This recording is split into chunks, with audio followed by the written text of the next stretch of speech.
ਬਾਣੀ ਦੇ ਰਸ ਭਿੰਨੇ ਕੀਰਤਨ ਦੇ ਨਾਲ ਸਾਂਝ ਬਣਾ ਰਹੇ ਸਾਂ। ਉਪਰੰਤ ਸਤਿਗੁਰਾਂ ਦੀ ਬਖਸ਼ਿਸ਼ ਦਾ ਸਦਕਾ ਪਿਛਲੇ ਦਿਨਾਂ ਤੋਂ ਆਰੰਭ ਹੋਈ ਪਾਵਨ ਮੁਬਾਰਕ ਬਾਣੀ ਜਪਜੀ ਸਾਹਿਬ ਜੀ ਦੀ ਲੜੀਵਾਰ ਵਿਚਾਰ ਦੇ ਨਾਲ ਸਾਂਝ ਬਣਾਉਣ ਦਾ ਸੁਭਾਗ ਸਮਾਂ ਪ੍ਰਾਪਤ ਹੋ ਰਿਹਾ ਹੈ। ਇਸ ਲੜੀ ਦੇ ਤਹਿਤ ਪਿਛਲੇ ਦੀਵਾਨਾਂ ਦੇ ਅੰਦਰ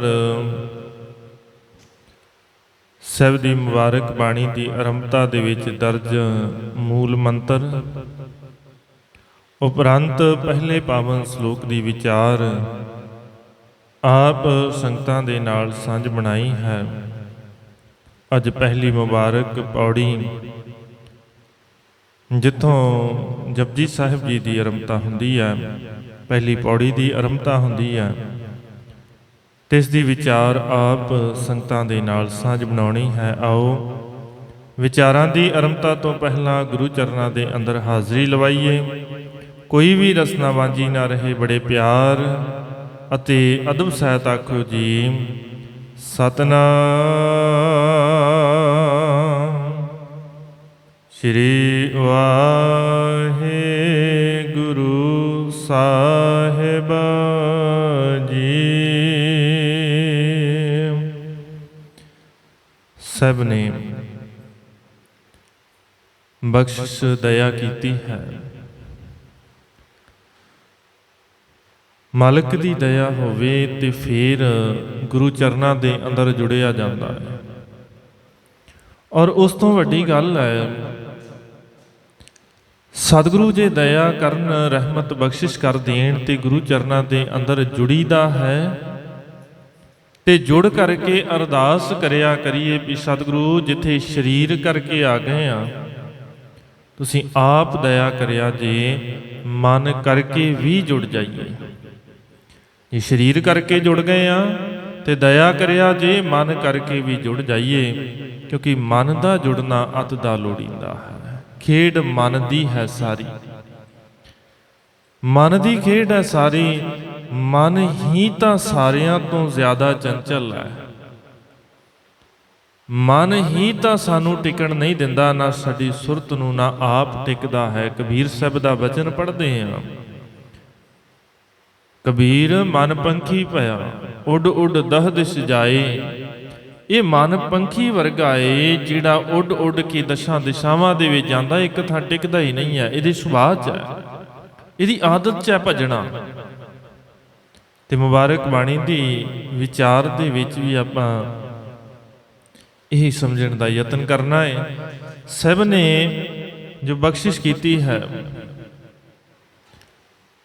ਪਹਿਲੀ ਪਾਵਨ ਪੌੜੀ ਦੇ ਅੰਦਰ ਇਹਦੀ ਵਿਚਾਰ ਜੇ ਅਸੀਂ ਸਮਝ ਲਈਏ, ਸਾਡੇ ਅੱਧੇ ਭਰਮ ਪਖੰਡ ਨਿਕਲ ਜਾਣੇ ਨੇ ਜੀਵਨ ਦੇ ਅੰਦਰੋਂ।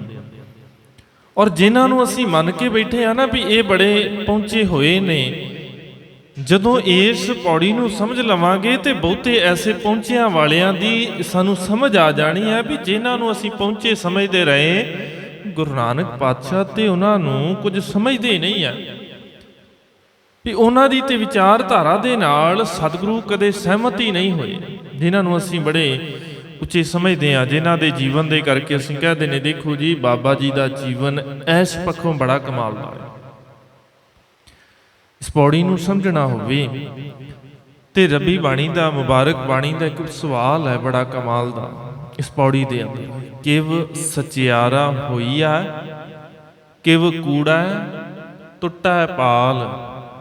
ਟੁੱਟੇ ਨਹੀਂ ਹੈ, ਟੁੱਟਾ ਹੈ। ਕਿਵ ਕੂੜਾ ਟੁੱਟਾ ਹੈ ਪਾਲ।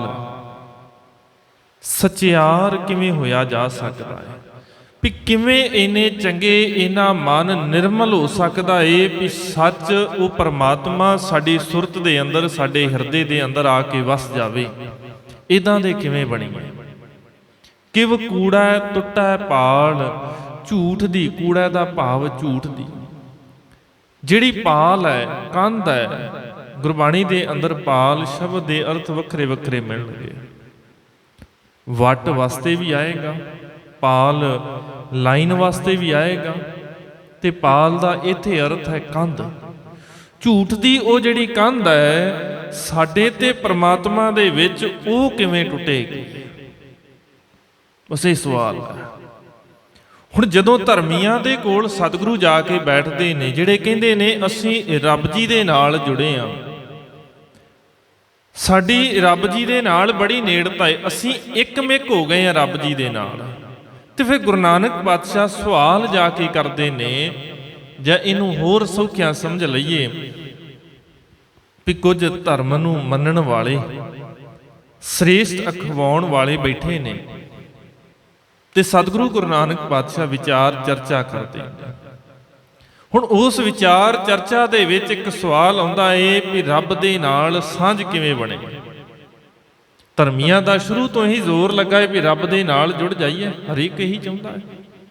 ਸਭ ਕਹਿੰਦੇ ਫਿਰ ਸਵਾਲ ਹੈ, ਕਿਵ ਸਚਿਆਰਾ ਹੋਈਐ, ਕਿਵ ਕੂੜਾ ਟੁੱਟੈ ਪਾਲ।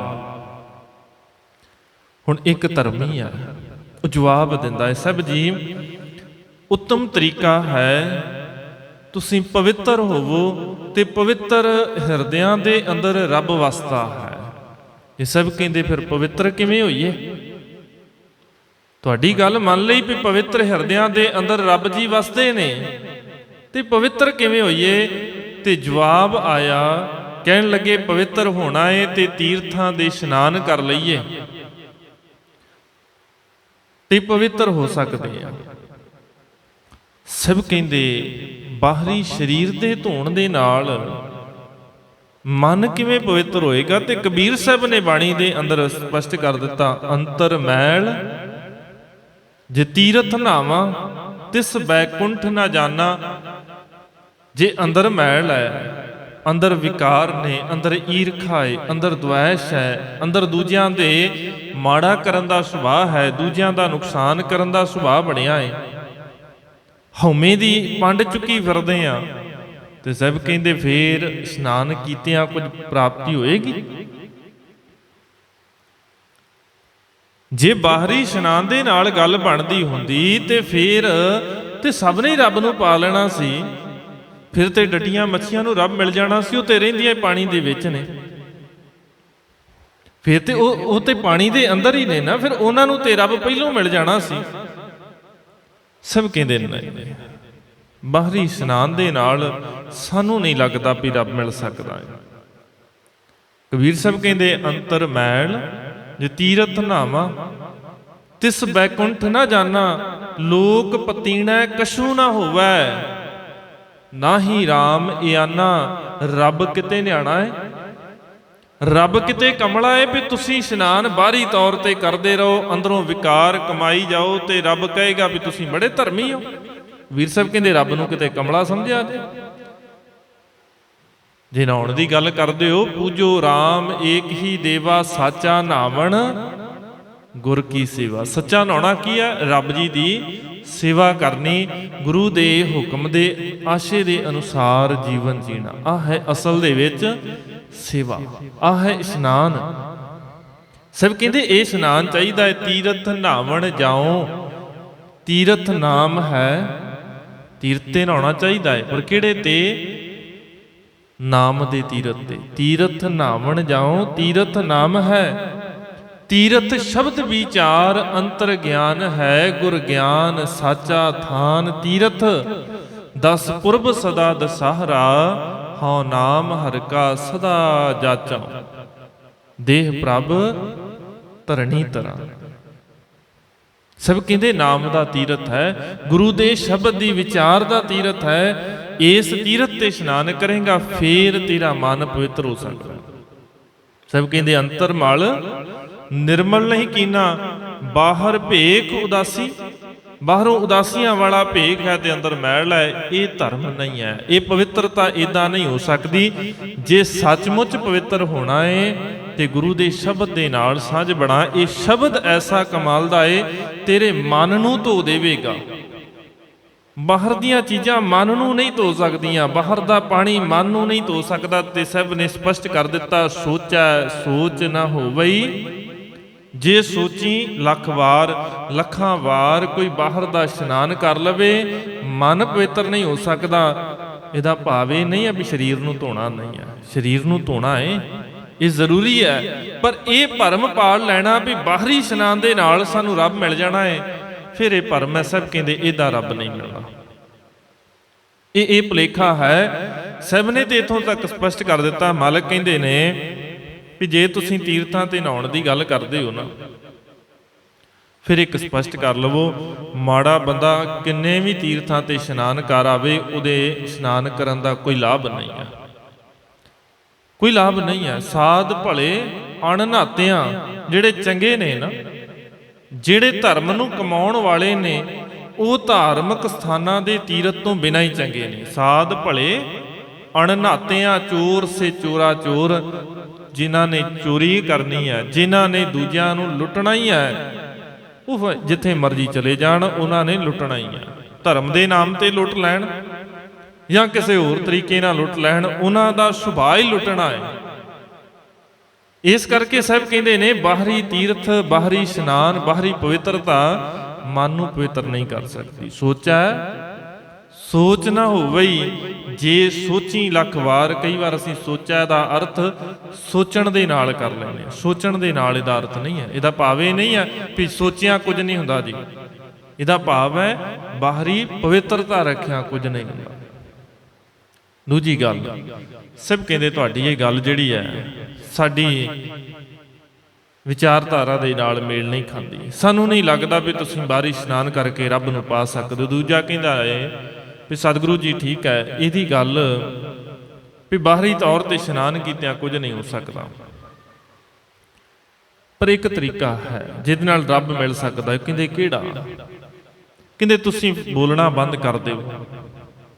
ਤੁਸੀਂ ਬੋਲੋਗੇ ਨਹੀਂ, ਕਿਸੇ ਦੇ ਨਾਲ ਤੁਹਾਡਾ ਵਾਦ ਵਿਵਾਦ ਨਹੀਂ ਹੋਏਗਾ, ਕੋਈ ਰੌਲਾ ਨਹੀਂ ਹੋਏਗਾ, ਤੇ ਆਪਣੇ ਆਪ ਮਨ 'ਚ ਕੋਈ ਮੈਲ ਨਹੀਂ ਆਏਗੀ, ਕੋਈ ਦੁਆਇਸ਼ ਈਰਖਾ ਨਹੀਂ ਆਏਗੀ। ਸਭ ਕਹਿੰਦੇ ਜੇ ਬੋਲਣਾ ਨਾ ਹੁੰਦਾ ਤੇ ਰੱਬ ਨੇ ਬੋਲਣ ਦੀ ਤਾਕਤ ਨਹੀਂ ਸੀ ਦੇਣੀ। ਰੱਬ ਦੀ ਬਣਾਈ ਹੋਈ ਕਿਸੇ ਚੀਜ਼ 'ਚ ਕੋਈ ਕਮੀ ਹੈ? ਕੀ ਬੋਲਣਾ ਇੱਕ ਮਾੜੀ ਚੀਜ਼ ਹੈ? ਕਹਿੰਦਾ ਜੀ ਬੋਲਣਾ ਮਾੜੀ ਚੀਜ਼ ਨਹੀਂ ਹੈ। ਫਿਰ ਸਭ ਕਹਿੰਦੇ ਬੋਲਣਾ ਸਿੱਖ ਕੇ ਬੋਲ। ਸਾਨੂੰ ਬੋਲਣਾ ਤੇ ਆ ਜਾਂਦਾ ਏ ਬੜੀ ਛੋਟੀ ਉਮਰ ਦੇ ਵਿੱਚ, ਪਰ ਕੀ ਬੋਲਣਾ ਹੈ ਬਹੁਤੀ ਵਾਰ ਸਾਰੀ ਜ਼ਿੰਦਗੀ ਸਮਝ ਨਹੀਂ ਆਉਂਦਾ। ਸਭ ਕਹਿੰਦੇ ਗੁਰੂ ਨੂੰ ਪੁੱਛ ਕੇ ਜਦੋਂ ਬੋਲਣਾ ਸ਼ੁਰੂ ਕਰੇਗਾ ਫਿਰ ਸਮਝ ਆਏਗੀ ਅਸਲ 'ਚ ਬੋਲਣਾ ਕੀ ਹੈ। ਫਾਲਤੂ ਨਹੀਂ।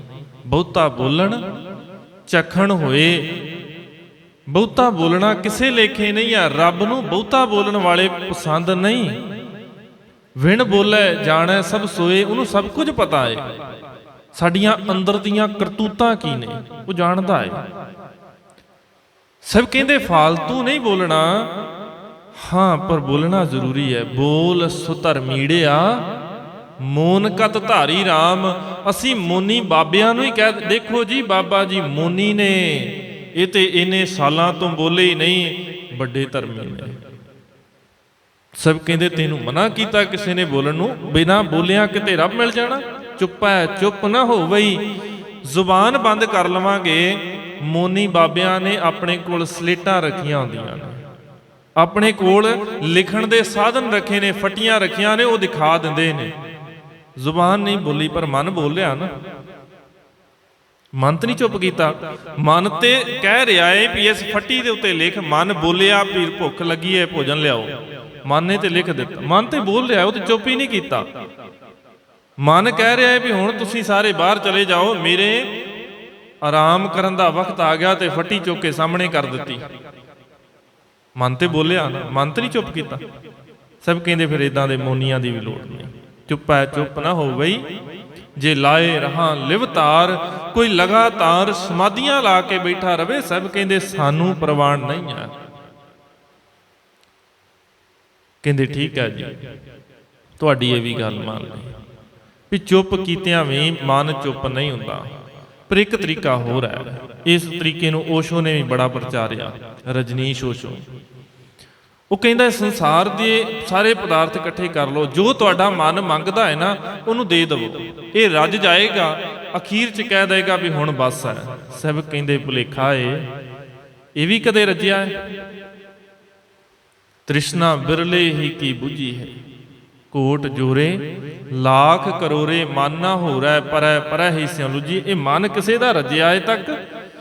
ਇਹ ਤ੍ਰਿਸ਼ਨਾ ਦੇ ਵਿੱਚ ਕੁਝ ਪਾਉਣਾ ਤੇ ਇੰਜ ਹੈ, ਜਦੋਂ ਮਨ ਬਹੁਤੀਆਂ ਮੰਗਾਂ ਰੱਖੇ, ਇਹਦਾ ਭਾਵ ਹੈ ਅੱਗ ਬਲਦੀ ਹੈ, ਤੇ ਬਲਦੀ ਹੋਈ ਅੱਗ ਤੁਸੀਂ ਲੱਕੜਾਂ ਸੁੱਟੀ ਜਾਓ, ਕੀ ਉਹ ਬੁਝੇਗੀ? ਵਧੇਗੀ। ਮਨ ਵੀ ਇਦਾਂ ਦਾ ਹੀ ਆ। ਸਭ ਕਹਿੰਦੇ ਸੰਸਾਰ ਦੇ ਪਦਾਰਥ ਇਕੱਠੇ ਕੀਤਿਆਂ ਭੁੱਖਿਆਂ ਭੁੱਖ ਨਾ ਉਤਰੀ, ਜੇ ਬੰਨਾ ਪੁਰੀਆਂ ਭਾਰ। 14 ਪੁਰੀਆਂ ਸਾਰੇ ਲੋਕਾਂ ਦੇ ਸਾਰੇ ਪਦਾਰਥ ਇਕੱਠੇ ਕਰਕੇ ਤੈਨੂੰ ਮਿਲ ਜਾਣ ਨਾ, ਤੂੰ ਰੱਜਣਾ ਫਿਰ ਵੀ ਨਹੀਂ ਆ। ਚੰਗੇ ਚੰਗੇ ਬਿਜ਼ਨਸਮੈਨਾਂ ਦੀਆਂ ਲੜਾਈਆਂ ਨਹੀਂ ਹੁੰਦੀਆਂ, ਅਰਬਾਂਪਤੀਆਂ ਦੀਆਂ ਲੜਾਈਆਂ ਨਹੀਂ ਹੁੰਦੀਆਂ, ਵੱਡੇ ਰਾਜ ਘਰਾਣਿਆਂ ਦੇ ਵਿੱਚ ਲੜਾਈਆਂ ਨਹੀਂ, ਕਾਹਦੀਆਂ? ਪ੍ਰਾਪਰਟੀ ਦੀਆਂ। ਰੱਜੇ ਤੇ ਨਹੀਂ ਹੋ।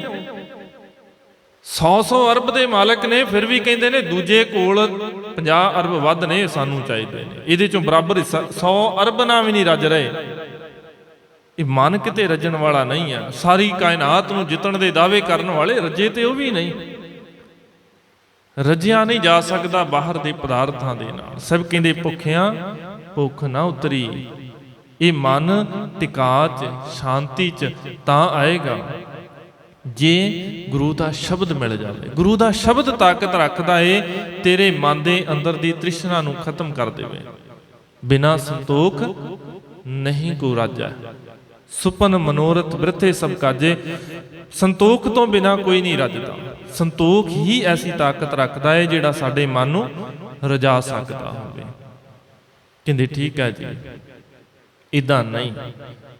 ਤੇ ਇੱਕ ਤਰੀਕਾ ਹੈ ਗਿਆਨ ਹੋਵੇ, ਮਨੁੱਖ ਗਿਆਨਵਾਨ ਹੋ ਜਾਵੇ, ਧਰਮ ਗ੍ਰੰਥਾਂ ਦਾ ਗਿਆਨ ਹੋਵੇ, ਸੰਸਾਰ ਦਾ ਗਿਆਨ ਹੋਵੇ, ਉਹ ਤੇ ਰੱਬ ਨੂੰ ਮਿਲ ਸਕਦਾ ਹੈ ਨਾ। ਉਹ ਤੇ ਸੱਚ ਨੂੰ ਪ੍ਰਕਾਸ਼ ਹੋਣਯੋਗ ਹੋ ਗਿਆ, ਉਹਦੇ ਅੰਦਰ ਤਾਂ ਸੱਚ ਵਸ ਸਕਦਾ ਏ। ਸਭ ਕਹਿੰਦੇ ਇੱਥੇ ਵੀ ਭੁਲੇਖਾ ਏ। ਜਦੋਂ ਬਹੁਤਾ ਗਿਆਨ ਹੋ ਜਾਏ ਫਿਰ ਹੰਕਾਰ ਆ ਜਾਂਦਾ ਏ। ਜ਼ਰੂਰੀ ਨਹੀਂ ਹੈ ਗਿਆਨਵਾਨ ਧਰਮੀ ਹੋਵੇ। ਧਰਮ ਦਾ ਗਿਆਨ ਹੋਣ ਵਾਲਾ ਜ਼ਰੂਰੀ ਨਹੀਂ ਹੈ ਉਹ ਧਰਮੀ ਹੋਵੇ। ਧਰਮ ਦਾ ਗਿਆਨ ਬੜਿਆਂ ਨੂੰ ਹੈ। ਧਰਮ ਦਾ ਗਿਆਨ ਬਾਬੇ ਪ੍ਰਿਥੀ ਚੰਦ ਨੂੰ ਵੀ ਹੈ। ਗੁਰਬਾਣੀ ਦੀ ਗੱਲ ਕਰਦਾ, ਗੁਰਬਾਣੀ ਪੜ੍ਹਦਾ ਹੈ, ਗੁਰਬਾਣੀ ਦੀ ਕਥਾ ਵੀ ਕਰ ਲੈਂਦਾ, ਬੜਾ ਗਿਆਨ ਹੈ। ਪਰ ਕੀ ਧਰਮੀ ਹੈ? ਧਰਮ ਕਦੇ ਨਹੀਂ ਕਮਾ ਪਾਇਆ। ਉਹ ਧਰਮ ਨਹੀਂ ਕਮਾਇਆ ਗਿਆ, ਕਿਉਂਕਿ ਬਾਹਰੀ ਦਿਖਾਵੇ ਦਾ ਧਰਮ ਹੈ। ਸਭ ਕਹਿੰਦੇ ਸਹਿਸ ਸਿਆਣਪਾਂ ਲੱਖ ਹੋਏ ਤਾਂ ਇੱਕ ਨਾ ਚੱਲੇ ਨਾਲ, ਕਿਉਂਕਿ ਰੱਬ ਜੀ ਦੇ ਦਰ ਦੇ ਉੱਤੇ ਚਤੁਰਾਈਆਂ ਨਹੀਂ। ਅਰਦਾਸ ਕਰਨੀ ਹੋਵੇ ਤੇ ਸਭ ਕਹਿੰਦੇ ਨੇ ਜੀ ਕੀ ਬਿਰਥਾ ਹੋਏ ਸੋ ਗੁਰ ਪਹਿ ਅਰਦਾਸ ਕਰ, ਛਾੜ ਸਿਆਣਪ ਸਗਲ ਮਨ ਤਨ ਅਰਪ ਧਰ। ਸਿਆਣਪਾਂ ਛੱਡ ਕੇ ਮਨ ਤੇ ਤਨ ਗੁਰੂ ਚਰਨਾਂ ਦੇ ਅੰਦਰ ਟਿਕਾ ਦੇ, ਫਿਰ ਬਖਸ਼ਿਸ਼ ਹੋਵੇਗੀ। ਸਿਆਣਪਾਂ ਇਕੱਠੀਆਂ ਕਰਕੇ ਰੱਬ ਨਹੀਂ ਮਿਲਦਾ। ਚਤੁਰਾਈ ਨਾ ਚਤੁਰ ਭੁਜ ਪਾਈਐ। ਸਿਆਣਪਾਂ ਦੇ ਨਾਲ, ਚਤੁਰਾਈਆਂ ਦੇ ਨਾਲ ਰੱਬ ਨਹੀਂ ਮਿਲਦਾ। ਰੱਬ ਜੀ ਦੀ ਪ੍ਰਾਪਤੀ ਕਰਨੀ ਹੈ ਤੇ ਸਭ ਕਹਿੰਦੇ ਨੀਵਾਂ ਹੋ ਕੇ ਆ, ਨਿਮਾਣਾ ਹੋ ਕੇ ਆ। ਆਪ ਗਵਾਈਐ ਤਾਂ ਸ਼ਹ ਪਾਈਐ, ਔਰ ਕੈਸੀ ਚਤੁਰਾਈ। ਆਪਣੇ ਆਪ ਨੂੰ ਗਵਾ ਕੇ ਆਵਾਂਗੇ ਫਿਰ ਰੱਬ ਮਿਲ ਸਕਦਾ ਹੈ। ਸਭ ਕਹਿੰਦੇ ਮੇਰਾ ਸਵਾਲ ਉੱਥੇ ਹੀ ਆ ਜੇ ਵੀ। ਨਾ ਬਾਹਰੀ ਪਵਿੱਤਰਤਾ ਦੇ ਨਾਲ ਰੱਬ ਮਿਲ ਸਕਦਾ ਏ, ਨਾ ਮੌਨ ਹੋ ਕਰਕੇ ਰੱਬ ਮਿਲ ਸਕਦਾ ਏ, ਨਾ ਸੰਸਾਰ ਦੇ ਪਦਾਰਥ ਇਕੱਠੇ ਕੀਤਿਆਂ ਰੱਬ ਮਿਲ ਸਕਦਾ ਏ, ਨਾ ਸੰਸਾਰ ਦਾ ਗਿਆਨ ਇਕੱਠਾ ਕੀਤਿਆਂ ਰੱਬ ਮਿਲ ਸਕਦਾ ਏ। ਫਿਰ ਕਹਿੰਦੇ ਤੁਸੀਂ ਕਿਰਪਾ ਕਰੋ, ਤੁਸੀਂ ਦੱਸੋ ਫਿਰ ਰੱਬ ਕਿਵੇਂ ਮਿਲੇਗਾ। ਤੇ ਮਾਲਕ ਨੇ ਬਖਸ਼ਿਸ਼ ਕਰ ਦਿੱਤੀ, ਹੁਕਮ ਰਜ਼ਾਈ ਚੱਲਣਾ ਨਾਨਕ ਲਿਖਿਆ ਨਾਲ। ਸਭ ਕਹਿੰਦੇ ਉਸ ਪਰਮਾਤਮਾ ਦੇ ਹੁਕਮ ਚ ਆ ਜਾ, ਉਹਦੇ ਹੁਕਮ ਦੇ ਅੰਦਰ ਆ। ਜਿਸ ਦਿਨ ਹੁਕਮ ਦੇ ਅੰਦਰ ਆ ਜਾਏਗਾ ਫਿਰ ਉਹ ਰੱਬ ਤੈਨੂੰ ਮਿਲ ਜਾਏਗਾ। ਰੱਬ ਜੀ ਨੂੰ ਖੁਸ਼ ਕਰਨ ਦਾ ਇਹੀ ਇੱਕ ਤਰੀਕਾ ਹੈ, ਹੋਰ ਕੋਈ ਤਰੀਕਾ ਨਹੀਂ ਹੈ। ਰੱਬ ਦੀਆਂ ਬਖਸ਼ਿਸ਼ਾਂ ਲੈਣੀਆਂ ਨੇ, ਰੱਬ ਜੀ ਦੇ ਨਾਲ ਸਾਂਝ ਬਣਾਉਣੀ ਹੈ, ਰੱਬ ਜੀ ਦੇ ਨਾਲ ਪਿਆਰ ਬਣਾਉਣਾ ਹੈ। ਤੇ ਸਭ ਕਹਿੰਦੇ ਫਿਰ ਇੱਕੋ ਹੀ ਇੱਕ ਤਰੀਕਾ ਹੈ ਉਹਦੇ ਹੁਕਮ 'ਚ ਆ। ਜਿਸ ਦਿਨ ਹੁਕਮ ਦੇ ਅੰਦਰ ਆ ਜਾਏਗਾ, ਹੁਕਮ ਨੂੰ ਸਮਝ ਲਵੇਂਗਾ, ਤੇਰੇ ਅੰਦਰੋਂ ਹਉਮੈ ਚਲੀ ਜਾਏਗੀ, ਤੇਰੇ ਅੰਦਰੋਂ ਈਰਖਾ ਦੁਆਇਸ਼ ਚਲਾ ਜਾਵੇਗਾ। ਸਭ ਕਿਰਪਾਲੂ ਦਇਆ ਕਰਨ, ਸਾਨੂੰ ਜਾਚ ਆ ਜਾਏ ਹੁਕਮ ਮੰਨਣ ਦੀ। ਕਿਵੇਂ ਹੁਕਮ ਮੰਨਿਆ ਜਾ ਸਕਦਾ ਹੈ, ਕਿਵੇਂ ਇਹ ਬਖਸ਼ਿਸ਼ ਸਾਡੇ ਉੱਤੇ ਹੋਵੇਗੀ। ਤੇ ਹੁਕਮ ਦੇ ਅੰਦਰ ਕੌਣ ਹੈ? ਉਹ ਅਗਲੇਰੀਆਂ ਪੌੜੀਆਂ ਦੇ ਅੰਦਰ ਸਤਿਗੁਰਾਂ ਨੇ ਬਖਸ਼ਿਸ਼ ਕੀਤਾ ਹੈ। ਸਭ ਕਿਰਪਾਲੂ ਦਇਆ ਕਰਨ। ਵਿਚਾਰਾਂ ਕਰਦੇ ਹਾਂ ਹੋਈਆਂ ਬੇਅੰਤ ਭੁੱਲਾਂ ਦੀ ਖਿਮਾ। ਸਭਨਾਂ ਦਾ ਧੰਨਵਾਦ। ਸਤਿਗੁਰੂ ਧੰਨ ਗੁਰੂ ਗ੍ਰੰਥ ਸਾਹਿਬ ਮਹਾਰਾਜ ਸੱਚੇ ਪਾਤਸ਼ਾਹ ਜੀ ਬਖਸ਼ ਲੈਣ। ਗੁਰੂ ਕੀ ਸੰਗਤ ਬਖਸ਼ਣ ਯੋਗ ਹੈ, ਬਖਸ਼ ਲੈਣਾ ਜੀ। ਇਸੇ ਪ੍ਰਕਾਰ ਸਭ ਆਪ ਰਹਿਮਤ ਕਰਕੇ ਅਗਲੇਰੀਆਂ ਪੌੜੀਆਂ ਦੀ ਵਿਚਾਰ ਕਰਵਾ ਲੈਣ। ਸੰਗਤ ਨੂੰ ਬਲ ਉਦਮ ਬਖਸ਼ਿਸ਼ ਕਰਨ, ਜੁੜਨ ਦਾ, ਸੁਣਨ ਦਾ, ਤੇ ਸਭ ਦਇਆ ਕਰਕੇ ਆਪਣੇ ਦਰ ਦੇ ਸੇਵਕਾਂ ਨੂੰ ਬਖਸ਼ਿਸ਼ ਕਰਨ। ਆਪ ਦਇਆ ਕਰਕੇ ਬਾਣੀ ਦੀ ਵਿਚਾਰ ਕਰਵਾ ਲੈਣ। ਵਿਚਾਰਾਂ ਕਰਦਿਆਂ ਹੋਈਆਂ ਬੇਅੰਤ ਭੁੱਲਾਂ ਦੀ ਖਿਮਾ। ਬੁਲਾਓ ਜੀ ਫਤਿਹ, ਆਖੋ ਜੀ ਵਾਹਿਗੁਰੂ ਜੀ ਕਾ ਖਾਲਸਾ, ਵਾਹਿਗੁਰੂ ਜੀ ਕੀ ਫਤਿਹ।